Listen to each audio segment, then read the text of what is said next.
where to catch me. I've been on live, killing the competition. I did all crimes, and they know me well, cause I've been online. Plus I'm too hot like an Xbox drive, it's no surprise. Don't let these balls go over your head. Can get you trapped like Spider-Man's web instead. Come and watch, I can promise survive.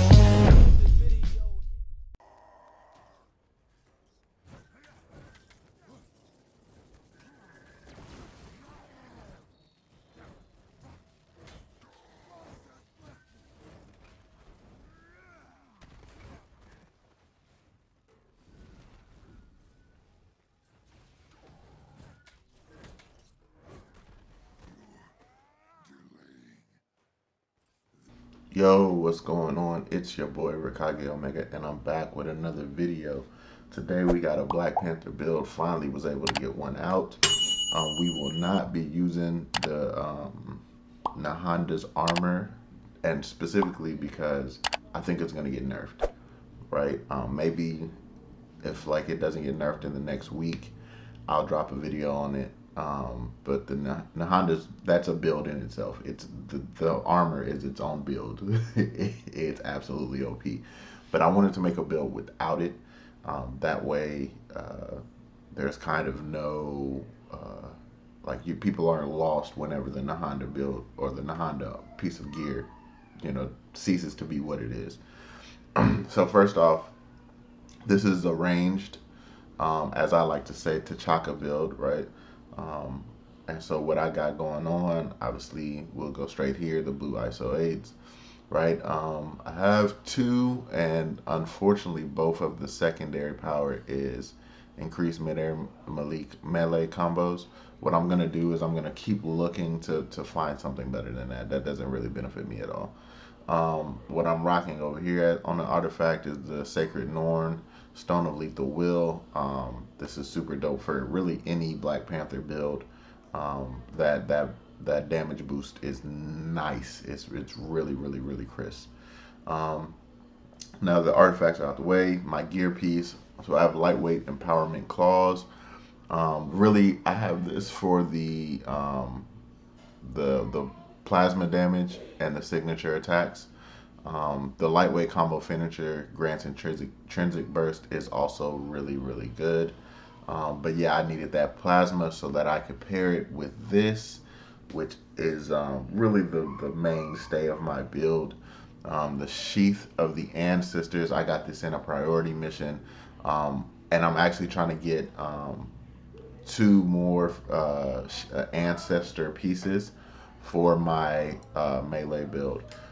So be looking out for that. But yeah, so I have this ranged attacks with devastating daggers deals cryo, ranged attacks with kinetic daggers also deal cryo, and then there's 25 increased stun status and normal damage of all daggers. So my daggers hit hard basically, which is really good. I have this piece specifically because there's a chance to take damage grants a damage buff, but let's see, I just found one that I have not looked at. Maybe it's in here, it might not be in here.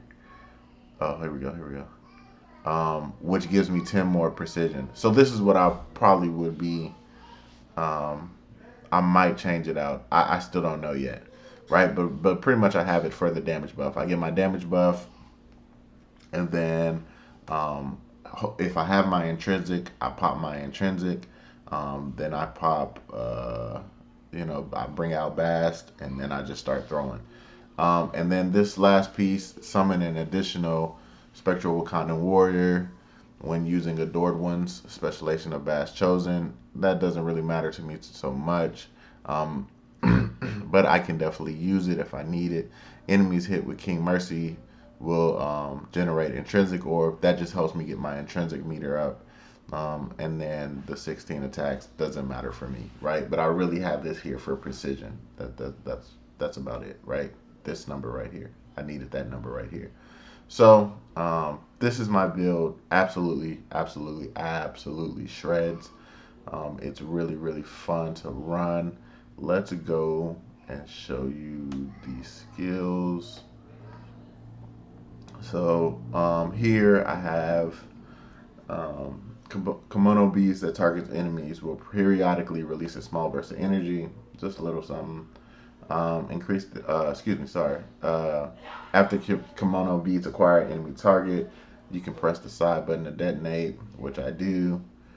Here, I have the 3 spears because, I mean, you're really not going to get your heroic up for this to just be, I mean, you can work on a build like that, but I almost feel like it takes away from the rest of what he's good at. So, um, and then, yeah, every hit by the spear grants 10% intrinsic meter. So once again, you're trying to build your intrinsic meter.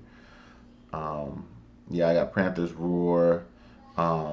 It debuffs all enemies. This is good for bosses. But if I want to have the third Wakanda warrior, then I'll do this. So it just depends. Maybe if I'm fighting a boss, I'll come back down here. If I'm fighting multiple enemies, then cool. I have 3 other warriors out here. And then here I got the Ancestral Memory. While the Ultimate Heroic is active, the kinetic burst from the percussive blast is supercharged, dealing additional damage and making it a heroic attack. Damage scales with Valor. It's not so good because Valor's not that great, but I mean, it's not horrible either. So, excuse me. But yeah, so that's what I have. And then my mastery, I have the increase the impact of signature attacks, making them more likely to interrupt targets, which is really good. Increase the damage of all pounce attacks by 10%. Really, really good, especially for a melee build. That's really fire. Let's see. Performing a takedown generates heroic orbs. That's pretty good. That way you can keep dropping your heroics, because with your range build, you tend to get a lot of people stunned. So it's really, really good. You swap out your dagger thrown in the range combo finisher. Yep. Very, very good. Increase the effect of the devastating dagger debuff by 30% in the duration. So once again, if I'm fighting a boss, I need this, right? Let's see.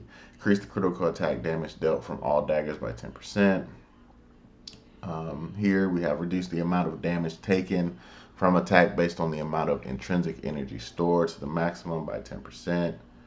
Increase the amount of intrinsic energy gained when blocking or parrying. Once again, something that continues to build your intrinsic meter. That's really important.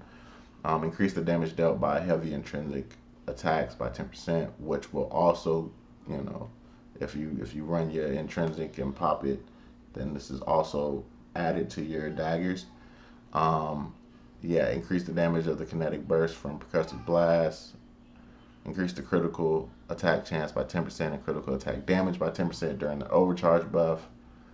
And then defeating an enemy while the overcharge buff is active has a 10% chance to drop a heroic orb. Tougher enemies have a higher chance of triggering the effect.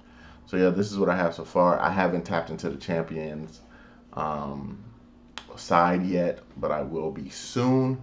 But yeah, this absolutely shreds. So unfortunately, the clip I'm about to show you, I did a couple of things wrong, but it's still gonna show you the damage. I released Baz way too soon. That's number 1. And then 2, we got the black circles of death. So I shouldn't have released Baz here, right? I should have hit that and then released Baz. But look at this damage. 16, boom, 41, right? 41. The damage is ridiculous, right? Just melting. These black dots are messing me up, so it's a little hard to see, homie. But beyond that, yo, I'm hitting pretty hard. This is a really, really good build, and it can be built apart. There's probably some legendaries that might be able, or not legendaries, some exotics that might be able to boost this. So yeah, happy hunting, man. Y'all go out there, get y'all gear, and get it popping. That's all I got for you guys. Peace.